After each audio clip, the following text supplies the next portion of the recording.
السلام علیکم ورحمۃ اللہ وبرکاتہ۔ بابے کو سائیکل پر پتیلا رکھے بریانی بیچتے دیکھا تو رک گیا۔ پوچھا کتنے کی پلیٹ؟ بولا آپ جتنے کے کھانا چاہیں مل جائیں گے۔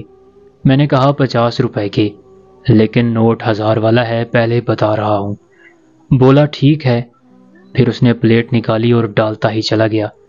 میں نے کہا کہ اتنے چاول تو ہوٹل والے 200 کے دیتے ہیں، آپ پھر کچھ کما بھی لیتے ہیں کہ نہیں؟ بولا اللہ کا شکر ہے، کام چل جاتا ہے۔ پھر غور سے دیکھا تو سائیکل پر ہی چولہا بھی نصب تھا اور آگ جل رہی تھی۔ سائیکل کی بریکیں تک نہیں تھیں اور سیٹ جل کر ٹوٹ چکی تھی، جسے اس نے گھما دیا۔ میں نے کہا آگ جل رہی ہے، سیٹ نہیں جلتی کیا؟ بولا سیٹ بھی نہیں جلتی اور ٹائر بھی، جیسے آگ جل رہی ہے ایسے تو سب جل جانا چاہیے۔ میں نے 1000 کا نوٹ نکالا تو کہنے لگا رہنے دیں، پھر دے دینا۔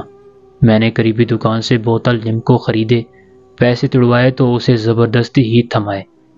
پھر سے چل پڑا اور سوچتا ہی گیا کہ قناعت و غنا تو نفس کی ہے، اور یہ سب سے بڑی نعمت ہے۔